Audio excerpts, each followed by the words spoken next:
The fourth order of the day is commencement of debate on the general principle of a bill for an act to amend the Electoral Act 2022 and for related matters, standing in the name of Honorable Abubakar Hassan Fulata.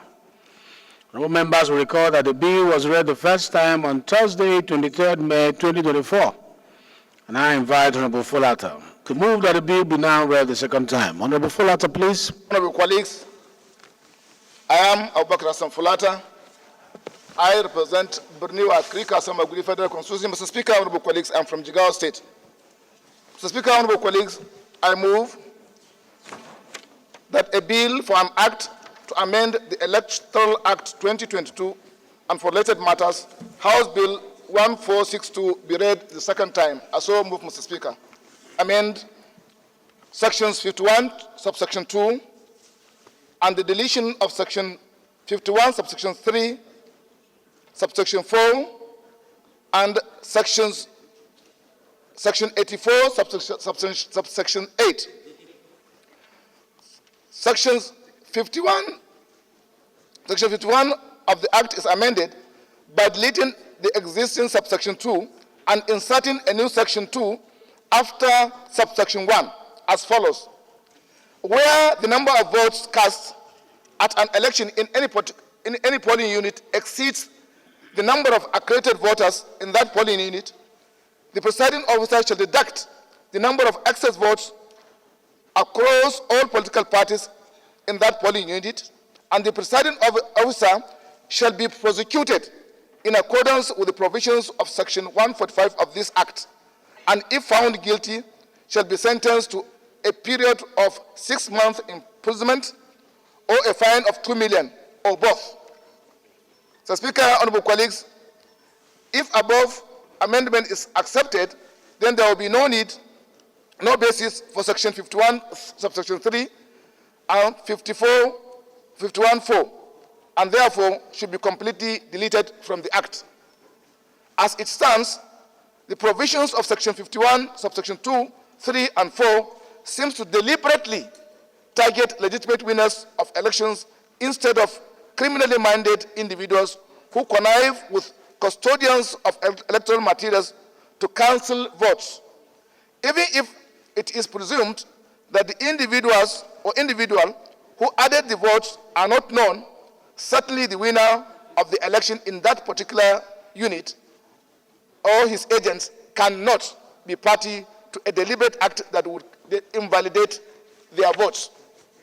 So, Speaker, honorable colleagues, most of the times, candidates target strongholds of their opponents, leveraging on the provision of this section to add 1 or 2 votes or more to discredit the outcomes of the elections in those polling units, to create advantage for the losers, thus deducting 1 or 2 votes from the votes of all candidates across the political parties will not dramatically change the outcome of those electoral contests.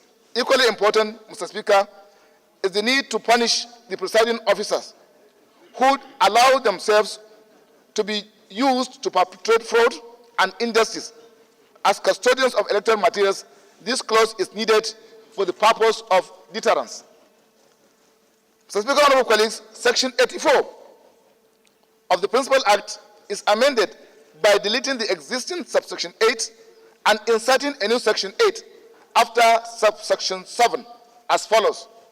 A political party that adopts the system of indirect primaries for the choice of its candidates shall clearly outline in its constitution and rules the procedure for the democratic election of delegates to vote at the convention, congress, or meeting, in addition to statutory delegates already prescribed in the constitution of the political party. Unquote. Above provision has always been part of the Electoral Act, in line with the provision of the constitution of all political parties in Nigeria, where statutory delegates are allowed to participate in primary elections to produce new leaders because of their tremendous experience. However, this very important section of the Electoral Act was mistakenly taken off the Act when it was last amended in 2022 by the 9th Assembly, hence the need for its reinstatement. Mr. Speaker, honorable colleagues, I urge you to support this amendment. Yes, honorable colleagues, I am Abubakar Kusada. I represent Kankia Kusada in Governor Constituency. Mr. Speaker, I'm from Kasana State. I rise this afternoon to second the motion moved by Honorable Abubakar Hassan Fulata. I so second. Thank you very much. How to structure it is what is being proposed. Honorable Saddam Bamidele is in support of it and give ideas on what should be deleted, amended to tidy it up. The technical section on this bill is going to look into all this area, and also the mathematical excursion by the minority leader has also highlighted very key issues to be considered. I am sure that when this bill is allowed to migrate to the next level, some of these crossing of T's and dotting of I's will not be a challenge, since the Parliament is in support that this bill should progress. So I ask the question, those in support of this motion say aye. Those against say nay. The ayes have it. Speaker, honorable members, a bill for an act to amend the Electoral Act 2022 and for related matters, second reading. This bill is referred to Committee on Electoral Matters.